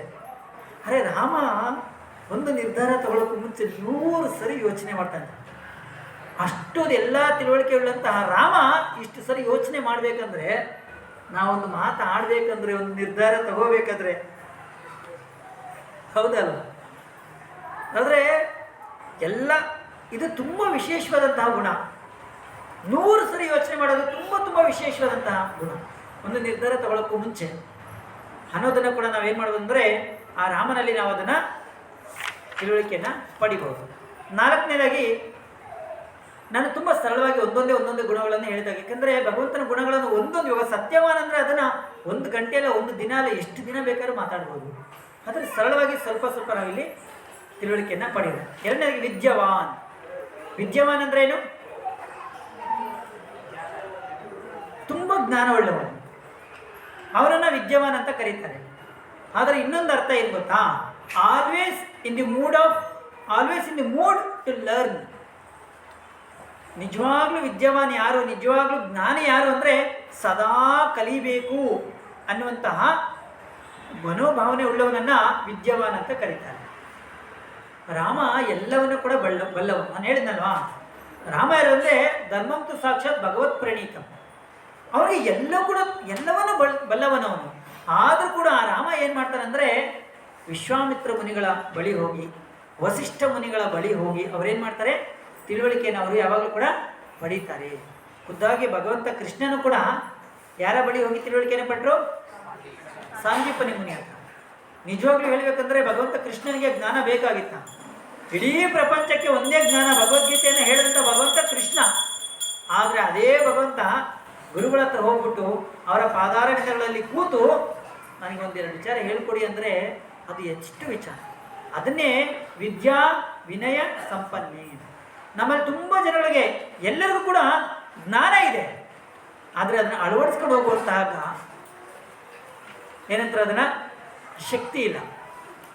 ಅರೆ ರಾಮ ಆಗಲ್ಲ, ಅವನಲ್ಲಿ ಏನೆಲ್ಲ ಗೊತ್ತು, ಅವನಿಗೆಲ್ಲ ಗೊತ್ತು, ಆದರೂ ಕೂಡ ಅವನದನ್ನು ಏನು ಮಾಡ್ತಿದ್ರು, ಆಚರಣೆಯನ್ನು ಅವರು ಮಾಡ್ತಾಯಿದ್ರು.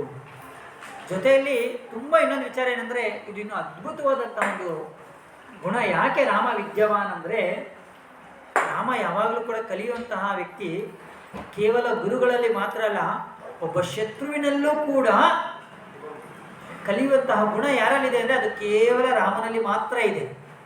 ಯಾವಾಗ ರಾವಣ ಇನ್ನೇನು ದೇಹವನ್ನು ಬಿಡಬೇಕಂದ್ರೆ ರಾಮ ಕೇಳ್ತಾನಂತೆ ಲಕ್ಷ್ಮಣನ ಹತ್ರ, ಮತ್ತು ರಾಮನೇ ಖುದ್ದಾಗಿ ಕೇಳ್ತಾನಂತೆ, ರಾವಣ ನೀನು ಶ್ರೇಷ್ಠ ಬ್ರಾಹ್ಮಣ, ನಾನೊಬ್ಬ ಕ್ಷತ್ರಿಯ, ನನಗೇನಾದರೂ ಒಂದು ಒಳ್ಳೆ ಗುಣಗಳನ್ನು, ಒಂದು ಒಳ್ಳೆ ಲೆಸನ್ಸ್ನ ಏನಾದ್ರು ಹೇಳೋದಿತ್ತಂದ್ರೆ ದಯವಿಟ್ಟು ಹೇಳು ರಾವಣ ಅಂತ ಯಾರನ್ನ ಕೇಳಿದ್ದು?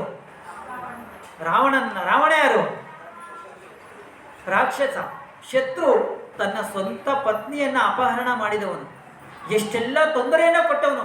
ಅಂತಹ ತೊಂದರೆ, ಆ ರೀತಿ ಮನಸ್ಥಿತಿ ಇರುವಂಥವರ ಯಾರಾದರೂ ನಮ್ಮನ್ನು ಒಂದು ಸರಿ ಬೈದರೆ, ನಮ್ಮನ್ನೇನಾದರೂ ಅವಹೇಳನ ಮಾಡಿದ್ರೆ ಅವರನ್ನು ನಾವು ಹೇಳಿರ್ತೀವಿ, ನಂದು ವೈಕುಂಠ ಸಮಾರಾಧನೆಗೂ ಕೂಡ ಅವನು ಕರಿಬೇಡ, ಅದು ನಮ್ಮದು. ಆದರೆ ರಾಮ ಖುದ್ದಾಗಿ ಆ ಒಂದು ರಾವಣನ ಹತ್ರ ಕೂಡ ಹೋಗ್ಬಿಟ್ಟು, ರಾವಣ ನೀನು ಶ್ರೇಷ್ಠ ಬ್ರಾಹ್ಮಣ, ಏನಾದ್ರು ಒಳ್ಳೆ ವಿಚಾರ ನಾನು ತಿಳ್ಕೊಳ್ಳೋಂಥದ್ದಿದ್ರೆ ಹೇಳು ಅಂದರೆ ರಾವಣ ಅವಾಗ ಹೇಳ್ತಾರಂತೆ, ಶುಭಶ್ಯ ಶೀಘ್ರ. ರಾಮ, ಯಾವುದರ ಒಂದು ಒಳ್ಳೆ ಕೆಲಸ ಮಾಡೋದಿತ್ತಂದರೆ ಶೀಘ್ರವಾಗಿ ಮಾಡಿ. ಜೊತೆಯಲ್ಲಿ don't under estimate the enemies. Rama, ನಾನು ಈ ವಾನರರು ಅಂತ ತುಂಬ ನಾನೇನು ಮಾಡಿ ಅಂಡರ್ ಎಸ್ಟಿಮೇಟ್ ಮಾಡಿಬಿಟ್ಟೆ, ಆದರೆ ಶತ್ರುಗಳನ್ನು ಯಾವತ್ತೂ ಅಂಡರ್ ಎಸ್ಟಿಮೇಟ್ ಮಾಡಬೇಡ Rama. Next, don't reveal secrets. ಕೆಲವೊಂದು ಸೀಕ್ರೆಟ್ಸ್ನ ನೀನು ಎಲ್ಲರೂ ಕೂಡ ಅದನ್ನು ಹೇಳಬೇಡ. And respect advisors. ನನಗೆ ನನ್ನ ತಮ್ಮ ವಿಭೀಷಣ ಒಳ್ಳೆ ಅಡ್ವೈಸ್ ಮಾಡ್ದ, ಅರೆ ನಾನೇನು ಮಾಡಿದೆ ಅದನ್ನು ಕೇಳಿಸ್ಕೊಳ್ಳಿಲ್ಲ. ಅರೆ ಬ್ಯಾಡ್ ಅಡ್ವೈಸ್ ಮಾಡೋದಂತ ಎಲ್ಲರನ್ನೂ ಕೂಡ ನಾನು ಕೇಳಿಸ್ಕೊಂಡೆ. ಹಾಗಾಗಿ ರಾಮ ನೀನೇನು ಮಾಡು ಅಂದರೆ, ಒಂದು ಒಳ್ಳೆ ಅಡ್ವೈಸ್ ಮಾಡ್ತಾರೆ ನಾವೇನು ಮಾಡಬೇಕು? ರೆಸ್ಪೆಕ್ಟ್ ಮಾಡಬೇಕು. ನಮ್ಮಲ್ಲೆಲ್ಲ ಒಂದು ಗುಣ ಇದೆ, ಫ್ರೀ ಅಡ್ವೈಸು ಫುಲ್ ಕೊಡ್ತಾ ಇರ್ತೀವಿ. ಅರೆ ಯಾರಾದರೂ ಒಂದು ಒಳ್ಳೆ ಅಡ್ವೈಸ್ ಹೇಳ್ತೀವಿ, ನಾವೇನು ಮಾಡ್ತೀವಿ? It's not easy. ಒಬ್ಬರ ಅಡ್ವೈಸ್ನ ಅಕ್ಸೆಪ್ಟ್ ಮಾಡ್ಕೊಳ್ಳೋದು ಅಷ್ಟು ಈಸಿ ವಿಚಾರ ಅಲ್ಲವೇ ಅಲ್ಲ.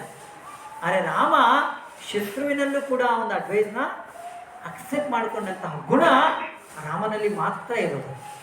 ನೆಕ್ಸ್ಟ್, ವೀರ್ಯವಾನ್. ವೀರ್ಯವಾನ್ ಅಂದರೆ ಶಕ್ತಿವಂತ. ಭಗವಂತ ಹೇಗೆ ವೀರ್ಯವಾನ್, ಹಾಗೆ ಭಗವಂತನ ಲೀಲೆಗಳನ್ನು ನೆನಪು ಮಾಡ್ಕೊಳ್ತಾ ಹಾಗೆ ಹೇಳಿ ನೋಡೋಣ. ಭಗವಂತ ಹೇಗೆ ವೀರ್ಯವಾನ್.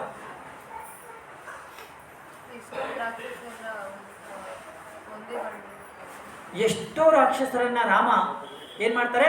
ಸಂಹಾರವನ್ನು ಮಾಡ್ತಾರೆ. ಒಂದು ಉದಾಹರಣೆ ಹೇಳಿ ಅಥವಾ ಒಂದು ಹೆಸರನ್ನು ಹೇಳಿ ಸಾಕು.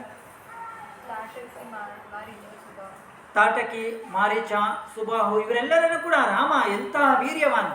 ವಿಶ್ವಾಮಿತ್ರ ಮುನಿಗಳು ರಾಮನನ್ನು ತುಂಬ ಚಿಕ್ಕ ವಯಸ್ಸಿನಲ್ಲಿ ಕರ್ಕೊಂಡು ಹೋದರೆ, ಆ ಚಿಕ್ಕ ವಯಸ್ಸಿನಲ್ಲಿರುವಂತಹ ರಾಮ ಆ ವಯಸ್ಸಲ್ಲಿ ಎಂತಹ ಕರೇಜ್. ವೀರ್ಯವನಂದ್ರೆ ಏನು ಹೇಳಿ?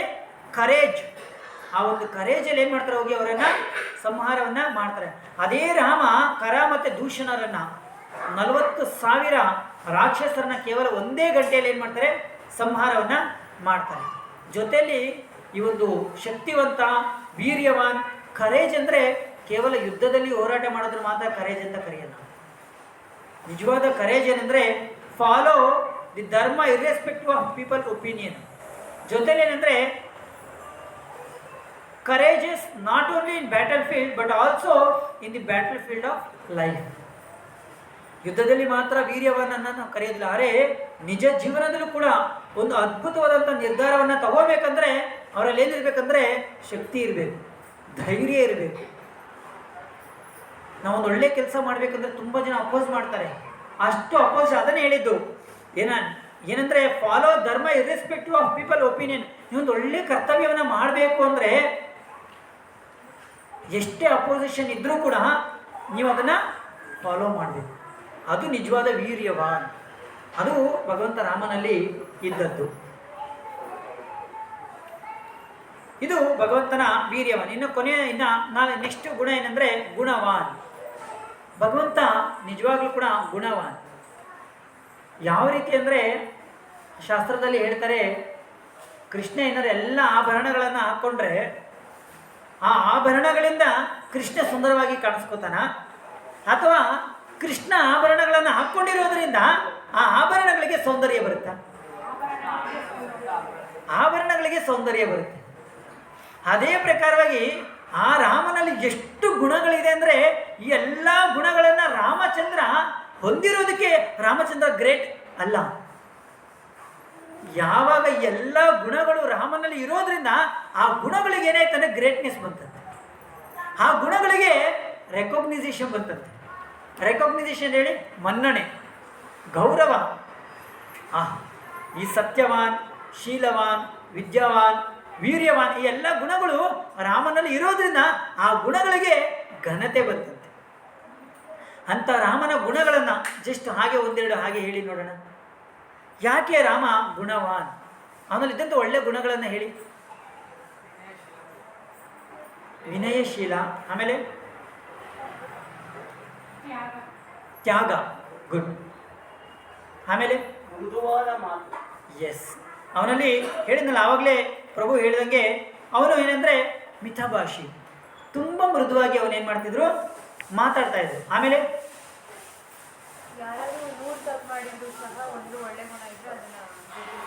ರಾಮನಲ್ಲಿ ಒಂದು ಗುಣ ಇತ್ತಂತೆ. ಆ ಗುಣ ಏನಂದರೆ, ನೀನು 100 ತಪ್ಪು ಮಾಡಿರು, ಆದರೆ ಯಾವುದಾದ್ರು ಒಂದು ಚಿಕ್ಕದಾಗಿ ಒಳ್ಳೆ ಕೆಲಸ ಮಾಡಿದರೆ ಒಂದು ಒಳ್ಳೇದಿತ್ತಂದರೆ ರಾಮ ಅದನ್ನು ಮಾತ್ರ ನೋಡೋದು.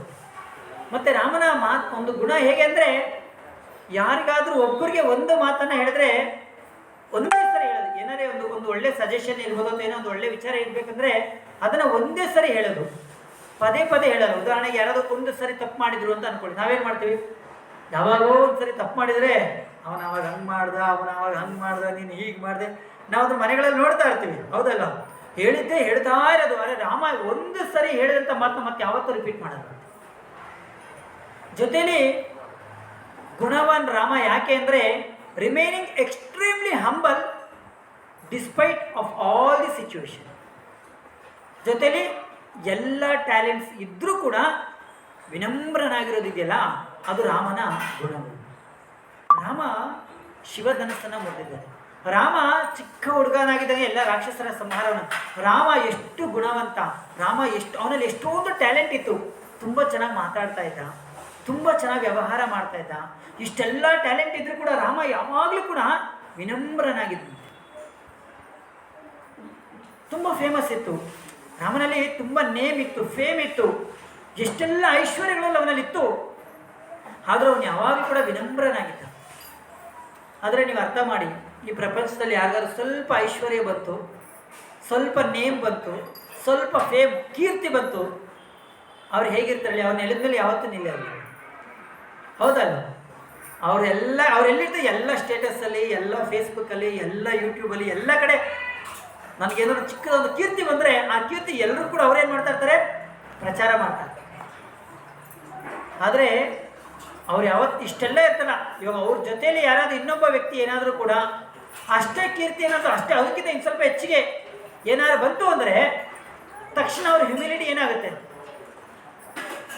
ಇವಾಗ ನಾನು 100ಗೆ 95 ಮಾರ್ಕ್ಸ್ ತೊಗೊಂಡಿದ್ದೀನಿ ಫಸ್ಟ್ ಸೆಮಿಸ್ಟರಲ್ಲಿ. ಸೆಕೆಂಡ್ ಸೆಮಿಸ್ಟರಲ್ಲಿ ಫಸ್ಟ್ ಸೆಮಿಸ್ಟರ್ 95, ನಾನು ತುಂಬ ಖುಷಿಯಾಗಿರ್ತೀನಿ, ಎಷ್ಟು ಆನಂದವಾಗಿರ್ತೀನಿ. ನೆಕ್ಸ್ಟ್ ಸೆಮಿಸ್ಟರಲ್ಲಿ ಇನ್ನೊಬ್ಬರು 90, ಅವ್ರಿಗಿಂತ 2 ಮಾರ್ಕ್ಸ್ ಎಕ್ಸ್ಟ್ರಾ ತೊಗೊಂಡ್ರು ಅಂದ್ಕೊಳ್ಳಿ, ಏನಾಗುತ್ತೆ ಅವಾಗ ನಮ್ಮ ಆನಂದ ಕಡಿಮೆ ಆಗುತ್ತೆ, ನಮ್ಮ ವಿನಮ್ರತೆ ಏನಾಗುತ್ತೆ, ಜಲಸಾಗಿ ಕನ್ವರ್ಟ್ ಆಗುತ್ತೆ. ಆದರೆ ರಾಮ ಆ ರೀತಿ ಇರಲಿಲ್ಲ ಅನ್ನೋದು ತುಂಬ ಮುಖ್ಯವಾದಂತಹ ವಿಚಾರ. ಮತ್ತು ಇನ್ನೊಂದೇನೆಂದರೆ, ರಾಮ ಸೇವೆಗಳನ್ನು ಪಾಪ್ಯುಲಾರಿಟಿಗೋಸ್ಕರ ಮಾಡ್ತಾರೆ. ಸೇವೆಗಳನ್ನು ಎಂದಕ್ಕೋಸ್ಕರ ಮಾಡ್ತಿದ್ದೆ ಅಂದರೆ ಪರೋಪಕಾರಕ್ಕಾಗಿ ಮಾತ್ರ ಮಾಡ್ತಾ ಇದ್ದೀವಿ. ಅದು ಕೂಡ ರಾಮನಿಂದ ಅದ್ಭುತವಾದಂತಹ ಒಂದು ಗುಣ. ಇನ್ನೊಂದೇನೆಂದರೆ ರಾಮ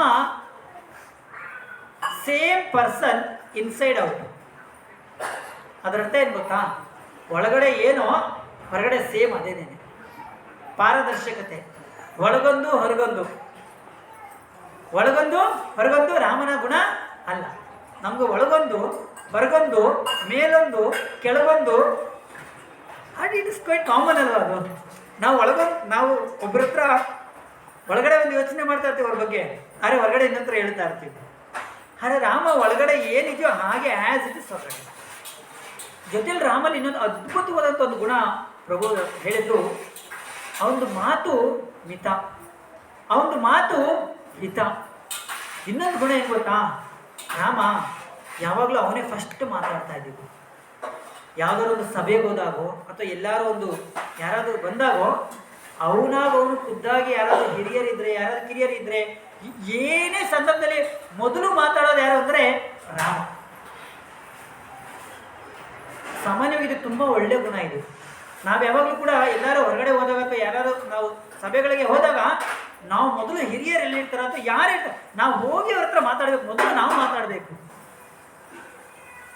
ಆದರೆ ನಾವು ಎಷ್ಟೋ ಸಂದರ್ಭಗಳಲ್ಲಿ ಏನು ಮಾಡ್ತೀವಿ ಅಂದರೆ, ಬರಲಿ ಮಾತಾಡಿಸ್ಲಿ, ಅವರೇ ಬರಲಿ, ಅವರೇ ಮಾತಾಡಿಸ್ಲಿ, ತುಂಬ ಸರಿ ಈ ರೀತಿ ನಾವು ಆದರೆ ಎಂಥದ್ದೇ ಅದು ಚಿಕ್ಕವರಿರಲಿ ದೊಡ್ಡವರಿರಲಿ, ರಾಮ ಎಂಥ ಒಂದು ಸ್ವಭಾವ ಅಂದರೆ ಅವನೇ ಖುದ್ದಾಗಿ ಹೋಗಿ ಅವರನ್ನ ಮೊದಲು ಮಾತಾಡಿಸುತ್ತದೆ ರಾಮ. ಹಾಗಾಗಿ ರಾಮ ಗುಣವಾನ್. ರಾಮ ದ್ಯುತಿಮಾನ್ ಅಂದರೆ ವರ್ಚಸ್ಸು, ಆಕರ್ಷ ವ್ಯಕ್ತಿತ್ವ ಉಳ್ಳವನು, ಎಲ್ಲರನ್ನು ಕೂಡ ಅವನು ಪ್ರೀತಿಯನ್ನು ಮಾಡುವಂಥವನು. ಜೊತೆಲಿ ರಾಮ ದೃಢವ್ರತ. ದೃಢವ್ರತ ಅಂದರೆ ದೃಢವಾದಂತಹ ಸಂಕಲ್ಪವನ್ನು ಉಳ್ಳವನು. ಇದಕ್ಕೆ ಯಾವುದೋ ಒಂದು ಎಕ್ಸಾಂಪಲ್ ಹೇಳಿ, ಹೇಗೆ ರಾಮ ದೃಢವಾದ ಸಂಕಲ್ಪವನ್ನು ಉಳ್ಳವನು? ಏಕಪತ್ನಿ ವ್ರತ ಸಂಕಲ್ಪ, ಅದು ಒಂದೇ ಮಾತು ಒಂದೇ ಪತ್ನಿ, ಅದು ಸಂಕಲ್ಪ. Good example. ಆಮೇಲೆ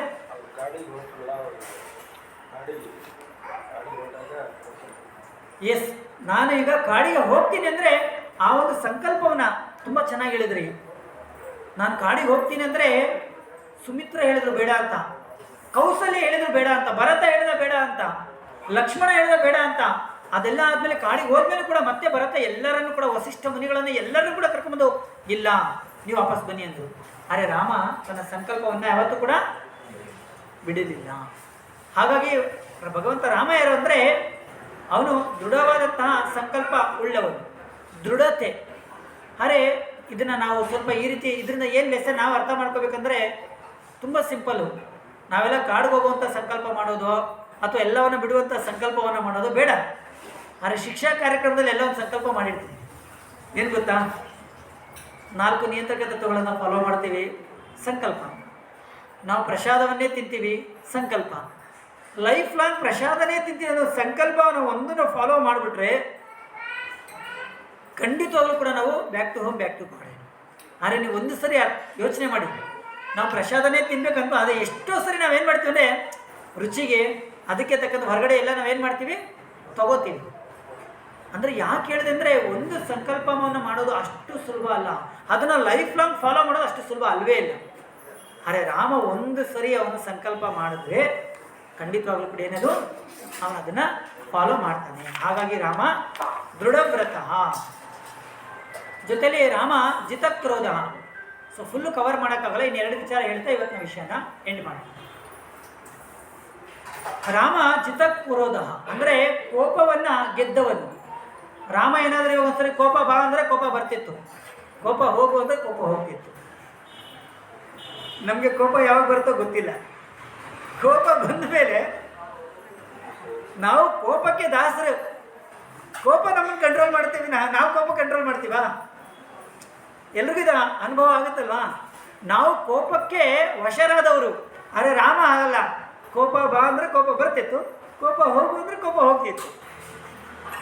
ನಮಗೆ ಕೋಪ ಬರೋದು ಗೊತ್ತಾಗಲ್ಲ, ಕೋಪ ಬಂದ ಮೇಲೆ ಅದು ಯಾವತ್ತೂ ಹೋಗೋದಿಲ್ಲ.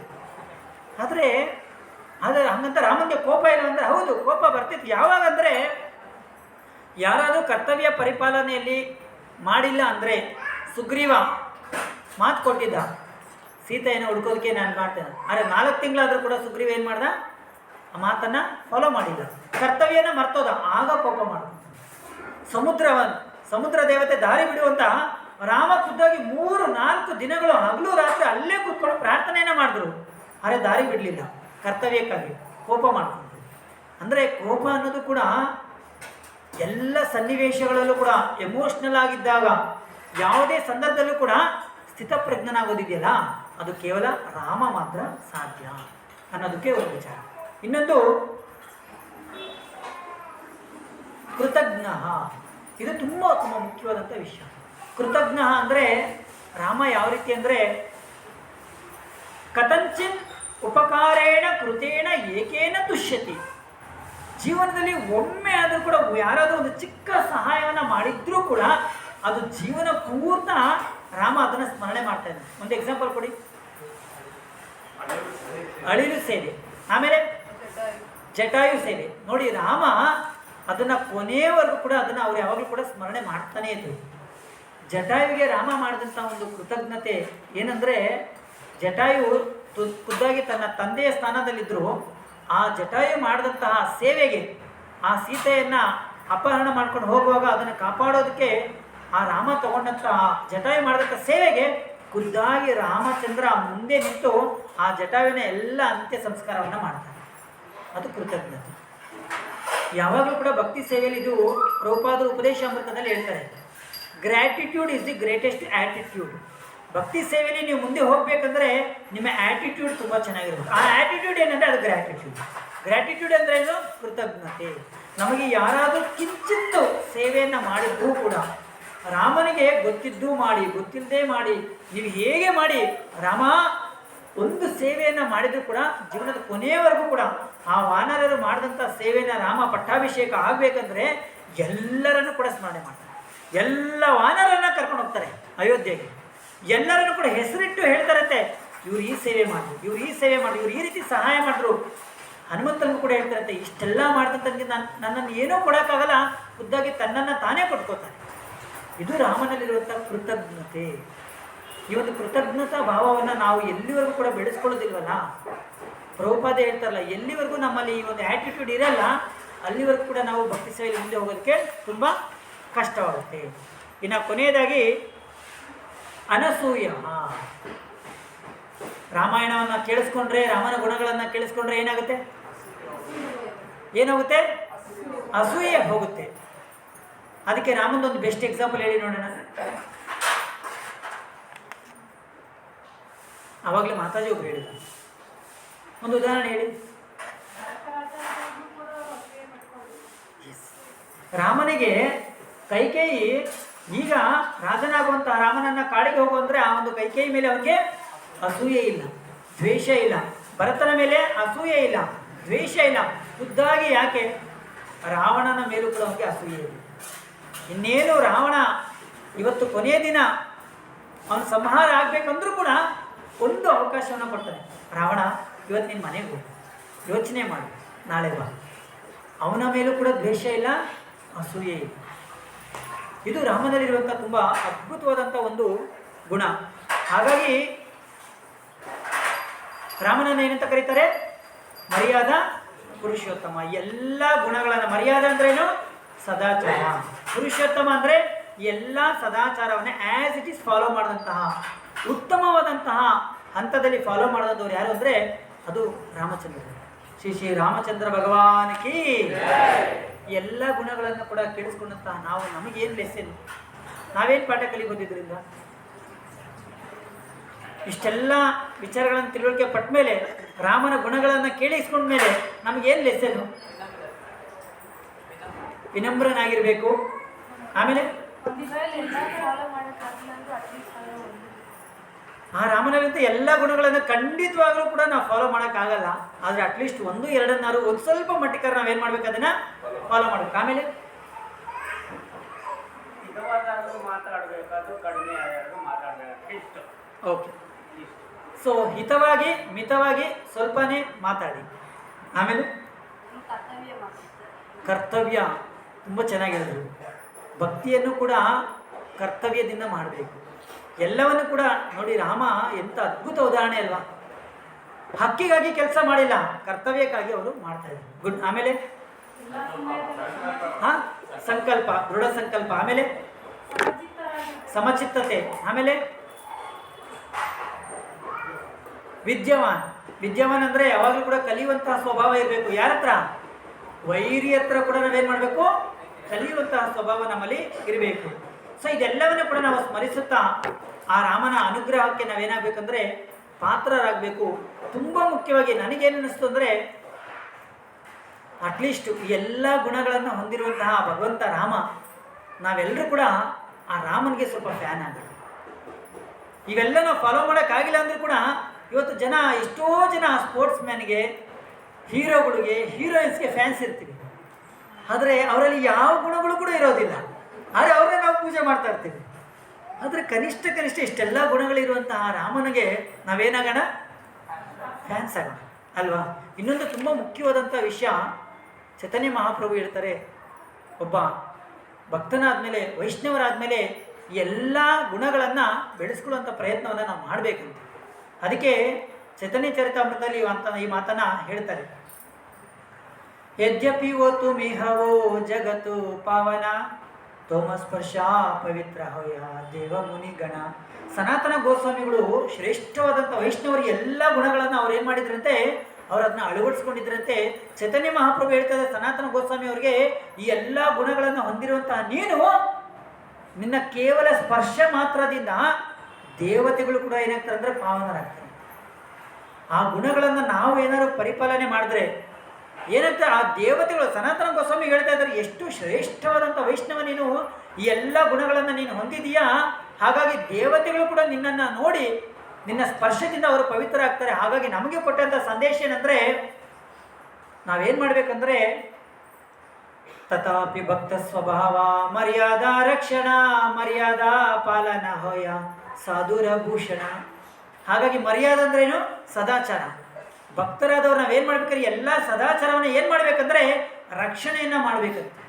ಆ ರಕ್ಷಣೆಯನ್ನು ಮಾಡಬೇಕು, ಅದರ ಪಾಲನೆಯನ್ನು ಮಾಡಬೇಕು. ಅದು ನಮಗೆ ನಿಜವಾದ ಭೂಷಣ. ಸರಿ, ಇದೆಲ್ಲ ಸ್ವಲ್ಪ ಕಷ್ಟ, ಯಾಕಂದ್ರೆ ನಮ್ಮದು ಹುಟ್ಟು ಗುಣ ತುಂಬ ಜಾಸ್ತಿ ಇರುತ್ತಲ್ವ, ಅದು ಸುಟ್ಟರು ಹೋಗಲ್ಲ. ಈ ಗುಣ ಬರಬೇಕಂದ್ರೆ ಸ್ವಲ್ಪ ಕಷ್ಟ ಆಗುತ್ತೆ. ಸರಿ, ಏನು ಮಾಡಬೇಕು? ಓಕೆ, ಕನಿಷ್ಠ ಗುಣಗಳು ಬರೋದು ಕಷ್ಟ ಆಗುತ್ತಾ? ಅಟ್ಲೀಸ್ಟ್ ಒಂದನ್ನಾದರೂ ಮಾಡಿ. ಏನು ಮಾಡಬೇಕಂದ್ರೆ, ವೈಷ್ಣವೇರ ಗುಣಗ್ರಾಹಿ ನದೇ ಕಾಯ ದೋಷ ಕಾಯ ಮನೋ ವಾಕ್ಯ ಕರೆ ವೈಷ್ಣವ ಸಂತೋಷ. ಏನಂದರೆ, ನಮ್ಮಲ್ಲ ಗುಣಗಳಿಲ್ವಾ? ಆದರೆ ಎಲ್ಲ ಗುಣಗಳು ವೈಷ್ಣವರಲ್ಲಿ ಇರುತ್ತಲ್ವಾ? ಆ ವೈಷ್ಣವರಲ್ಲಿರುವಂಥ ಗುಣಗಳನ್ನು ನೋಡಿ ನೀನೇನು ಮಾಡಬೇಕಂದ್ರೆ ಸಂತೋಷ ಪಡು. ಫಾಲ್ಟ್ಸ್ ಫೈಂಡ್ ಮಾಡಬೇಡ, ತಪ್ಪನ್ನು ಹುಡುಕಬೇಡ. ಬದಲಾಗಿ ಏನು ಮಾಡಬೇಕಂದ್ರೆ ಕಾಯ ಮನೋ ವಾಕ್ಯ ಕರೆ ವೈಷ್ಣವ ಸಂತೋಷ. ದೋಷಗಳನ್ನು ಹುಡುಕಬೇಡ, ಅವರಲ್ಲಿರುವಂತಹ ಗುಣಗಳನ್ನು ನೋಡಿ ನೀನೇನು ಮಾಡು? ಸಂತೋಷ ಪಡು. ಅವಾಗ ಏನಾಗುತ್ತಂದ್ರೆ ಆಟೋಮೆಟಿಕ್ಕಾಗಿ ಎಲ್ಲ ಗುಣಗಳು ನಮ್ಮಲ್ಲಿ ಕ್ರಮೇಣವಾಗಿ ಬರುತ್ತೆ ಅಂತ ಹೇಳ್ತಾ ಇವತ್ತಿನ ಈ ಒಂದು ಪ್ರವಚನವನ್ನು ಇಲ್ಲಿಗೆ ಮುಗಿಸೋಣ. ಅದಕ್ಕೂ ಮುಂಚೆ ಎಲ್ಲರೂ ಕೂಡ ಒಂದು ಸರಿ ಹೇಳಿ, ಈ ಒಂದು ರಾಮನ ಒಂದು ಶ್ಲೋಕವನ್ನು ಎಲ್ಲರೂ ಕೂಡ ಹೇಳಬೇಕೇನಾ?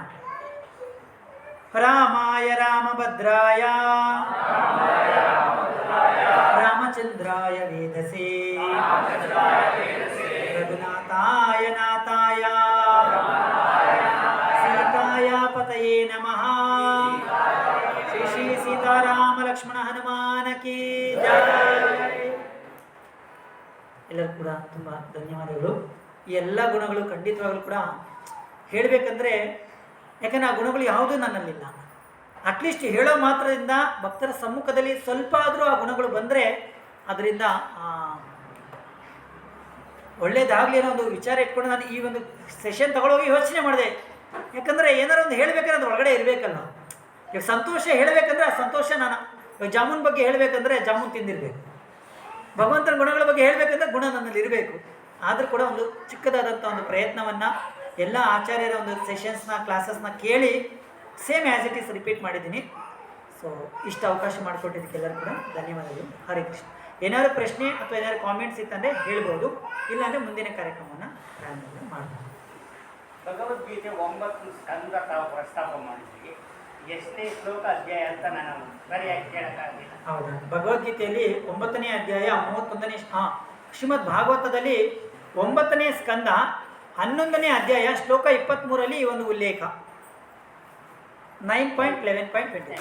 ಓಕೆ, ಏನಾದ್ರು ಕಾಮೆಂಟ್ಸ್, ಏನಾದ್ರು ಪ್ರಶ್ನೆ? ಪ್ರಶ್ನೆ ಇಲ್ಲ, ಪ್ರಶಂಸೆ ಇದೆ. ಒಳ್ಳೆಯ ಥ್ಯಾಂಕ್ ಯು ಪ್ರಭು.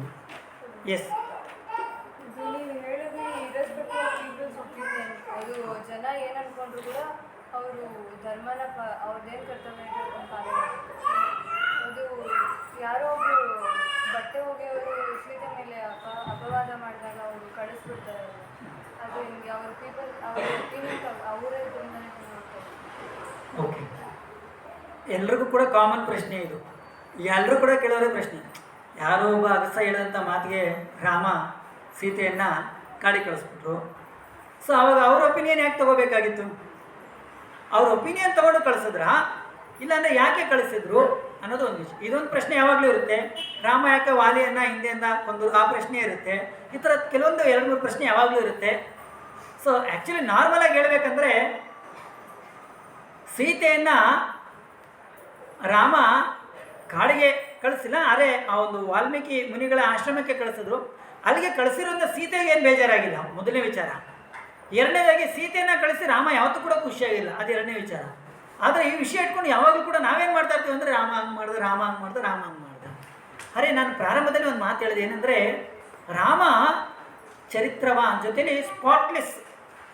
ಏನಂದರೆ ಅವರಲ್ಲಿ ಯಾವುದೇ ಒಂದು ಚಿಕ್ಕದಾದಂತಹ ಕಳಂಕ ಕೂಡ ಅವರಲ್ಲಿ ಇರಲಿಲ್ಲ.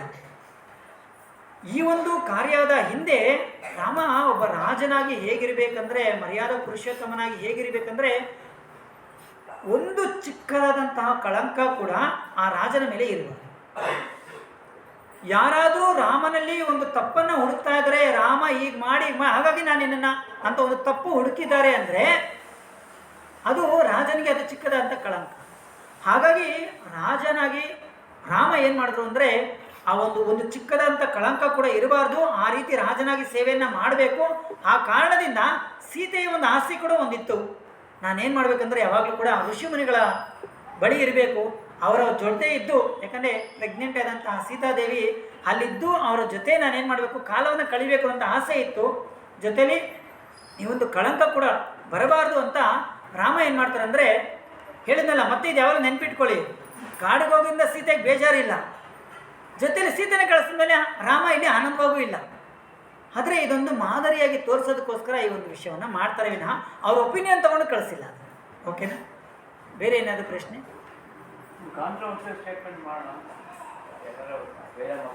ಇವತ್ತು ರಾಮನ ಗುಣಗಳ ಬಗ್ಗೆ ತುಂಬ ಚೆನ್ನಾಗಿ ಚರ್ಚೆಯನ್ನು ಮಾಡ್ತಾ ಇದ್ವಿ. ಪ್ರಭುಗಳು ಒಂದು ಕಾಂಟ್ರವರ್ಸಲ್ ಸ್ಟೇಟ್ಮೆಂಟ್ ಹೇಳ್ತಾರಂತೆ. ಸೊ ಸಮಯ ಇದ್ದರೆ ನಾನು ಕೇಳ್ಬೋದು, ನೀವು ಆರ್ಗನೈಸರ್.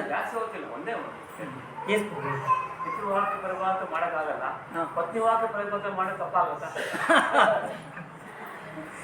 ಅವ್ರದ್ದು ಒಳ್ಳೆ ಪ್ರಶ್ನೆ ಇದೆ. ಕಲಿಯುಗದಲ್ಲಿ ಪಿತೃವಾಕ್ಯ ಪರಿಪಾಲನೆ ತುಂಬ ಕಷ್ಟ. ಓಕೆ, ಪತ್ನಿ ವಾಕ್ಯ ಪರಿಪಾಲನೆ ಯಾರು ಮಾಡಬಹುದಾ ಅನ್ನೋದು ಪ್ರಶ್ನೆ. ಖಂಡಿತವಾಗ್ಲೂ ಇದಕ್ಕೆ ನನ್ನ ಹತ್ರ ಉತ್ತರ ಇಲ್ಲ, ಯಾಕೆಂದ್ರೆ ನನಗೆ ಗೊತ್ತಿಲ್ಲ. ಆದರೆ ಪಿತೃವಾಕ್ಯ ಪರಿಪಾಲನೆ ಮಾಡಲೇಬೇಕು.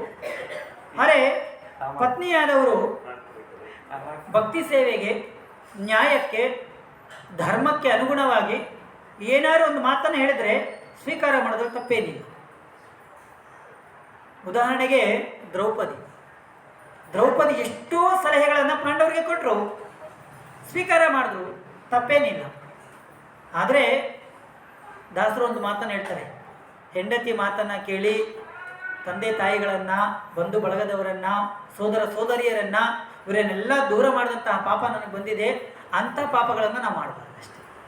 ಆದರೆ ಧರ್ಮಕ್ಕೆ, ಭಕ್ತಿಗೆ, ಸತ್ಯಕ್ಕೆ ಅನುಗುಣವಾಗಿ ಯಾರೇ ಒಂದು ವಿಚಾರವನ್ನು ಹೇಳಿದ್ರೆ ಅದನ್ನು ನಾವೇನು ಮಾಡಬೇಕು, ಅಕ್ಸೆಪ್ಟ್ ಮಾಡಬೇಕು. ಆ ಬರೀ ಪತ್ನಿ ವಾಕ್ಯ ಪರಿಪಾಲನೆ ಯಾಕೆ, ಫ್ರೆಂಡ್ ವಾಕ್ಯ ಪರಿಪಾಲನ, ಸರಿನಾ? ಮತ್ತು ತಾಯಿ ವಾಕ್ಯ ಪರಿಪಾಲನ, ಅಣ್ಣನ ವಾಕ್ಯ ಪರಿಪಾಲನೆ ಎಲ್ಲವನ್ನೂ ಮಾಡ್ಬೋದು, ಅದು ಒಳ್ಳೆಯದಾಗಿತ್ತಂದರೆ. ಸೊ ಇಷ್ಟು ಹೇಳ್ತಾ ಇವತ್ತಿನ ಕಾರ್ಯಕ್ರಮ ಇಲ್ಲಿಗೆ ಮುಗಿಸೋಣ. ಧನ್ಯವಾದ. ಹರೇ ಕೃಷ್ಣ.